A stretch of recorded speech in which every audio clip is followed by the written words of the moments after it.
Los Muggins de Elsa Bornemann. En la época en que Kenzo Kobayashi vivía en Tokio y era un muchachito acaso de tu misma edad, no existía la luz eléctrica, ni calles, ni caminos, ni carreteras estaban iluminados como hoy en día. Por eso, a partir del anochecer, quienes salían fuera de las casas debían hacerlo provistos de sus propias linternas. Era así como bellos faroles de papel podían verse aquí o allá, encendiendo la negrura con sus frágiles lucecitas. Y como decían que la negrura era especialmente negra en las lomas de Akasaka, cerca de donde vivía Kenzo, y que se oían por allí durante las noches los más extraños quejidos. Nadie se animaba a atravesarlas si no era bajo la serena protección del sol. De un lado de las lomas había un antiguo canal, ancho y de aguas profundas, y a partir de cuyas orillas se elevaban unas barrancas de espesa vegetación. Del otro lado de las lomas se alzaban los imponentes paredones de uno de los palacios imperiales. Toda la zona era muy solitaria, no bien comenzaba a despegarse la noche desde los cielos. Cualquiera que, por algún motivo, se veía sorprendido cerca de las lomas al oscurecer, era capaz entonces de hacer un extenso rodeo, de caminar de más para desviarse de ellas y no tener que cruzarlas. Kenzo era una criatura muy imaginativa. Lo volvían loco los cuentos de hadas, y cuánta historia extraordinaria solía narrarle su abuela. Por eso, cuando ella le reveló la verdadera causa debido a la cual nadie se atrevía a atravesar las lomas durante la noche, Kenzo ya no pensó en otra cosa que en armarse de valor y hacerlo él mismo algún día. Los Muggins. Por allá andan los Muggins, entre las sombras, le había contado su abuela, al considerar que su nieto ya era lo suficientemente grandecito como para enterarse de los misterios de su tierra natal. Son animales fantásticos. Vienen de la montaña, bajan para sembrar el espanto entre los hombres. Les encanta burlarse mediante el terror, aunque son capaces de tomar apariencias humanas. No hay que dejarse engañar, Kenzo. Las lomas están plagadas de Muggins. A los pocos desdichados que se les aparecieron, casi no viven después para contarlo, debido al susto. Que nunca se te ocurra cruzar esa zona de noche, Kenzo. Te lo prohíbo. ¿Entendiste? La curiosidad por conocer a los Muggins crecía en el muchacho a medida que su madre iba marcando una rayita más sobre su cabeza y contra una columna de madera de la casa, como solía hacerlo para medir su altura 2 o 3 veces por año.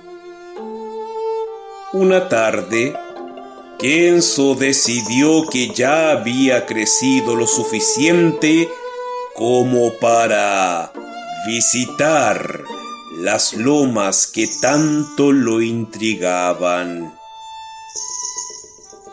En secreto, claro, no iban a darle permiso para exponerse a semejantes peligros. Los Muggins. Los Muggins. Podría decirse que Kenzo estaba obsesionado por verlos, a pesar de que le daba miedo, y mucho, que se cumpliera su deseo. Y con esa sensación doble, partió aquella tarde rumbo a las famosas lomas de Akasaka, con el propósito de recorrerlas sin otra compañía que la de su propia linterna.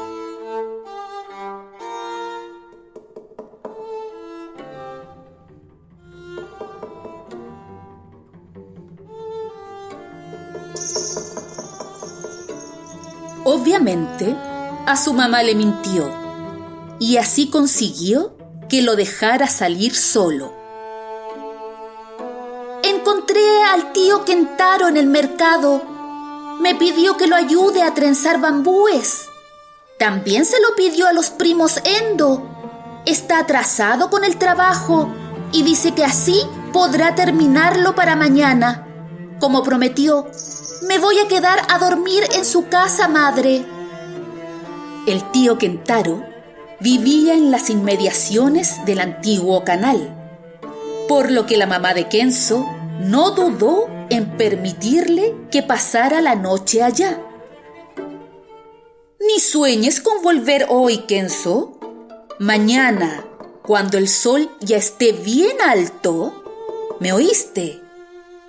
En aquella época tampoco existían los teléfonos, de modo que la mentira de Kenzo tenía pocas probabilidades de ser descubierta. Además, no era un muchacho mentiroso.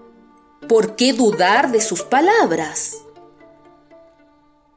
Apenas comenzaba a esconderse el sol cuando Kenzo arribó a las lomas. Debió aguardar un buen rato para encender su linterna, pero cuando la encendió, ya se encontraba en la mitad de aquella zona y de la oscuridad.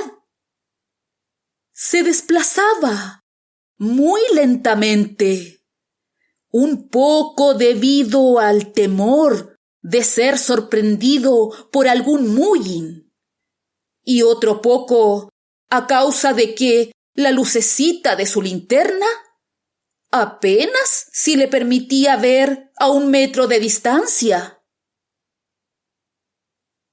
De pronto, se sobresaltó.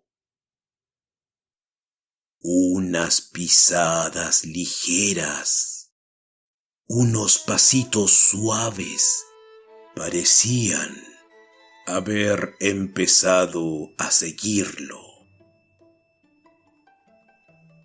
Kenzo se volvió varias veces, pero no bien se daba vuelta, los pasos cesaban, y él no alcanzaba a descubrir nada ni a nadie.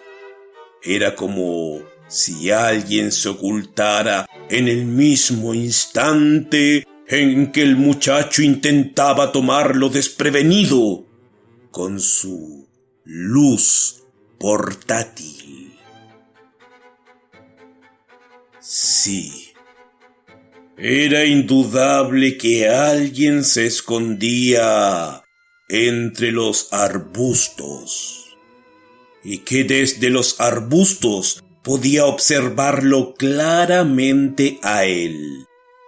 El simpático rostro de Kenzo se destacaba entre aquella negrura, cálidamente iluminado por la linterna. Durante 2 o 3 fines de semana más, este episodio se repitió tal cual. Kenzo continuaba con las mentiras a su madre para poder volver a las lomas. ¿Sería un Mujin? Esa silenciosa y perturbadora presencia que lo seguía y lo espiaba. Y si era así, ¿por qué se mantenía oculto? ¿Por qué no lo atacaba de una buena vez, apareciéndose de golpe para darle un susto mortal, como decían que a esos seres les divertía hacer? Al fin, una noche, Kenzo iluminó una pequeña silueta femenina que se mantenía agachada junto al canal. La veía de espaldas a él. Estaba sola allí y sollozaba con infinita tristeza. Parecía la voz de un pájaro desamparado.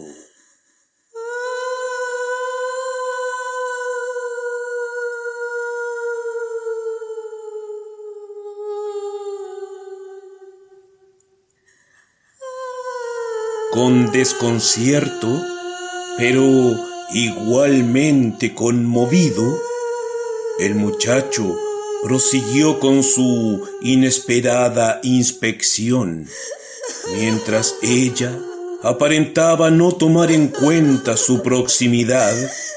Continuaba de rodillas junto a la orilla del canal, gimiendo. Era una niña de la edad de Kenzo. Estaba vestida con sumo refinamiento. También su peinado era el típico de las jovencitas de muy acomodada familia. La confusión de Kenzo se iba convirtiendo en algo gigante. ¿Qué hacía esa mujercita allí, sola, nada menos que en aquella zona y a esas horas de la noche? De pronto se animó y caminó hacia ella. Si una niña era capaz de internarse en las lomas, con más razón él, ¿o no? El muchacho le habló entonces, pero ella tampoco se dio vuelta. Ahora ocultaba su carita entre los pliegues de una de las mangas de su precioso kimono, y su llanto había crecido. Un pichón de hada perdido a la intemperie. Tal vez Eso era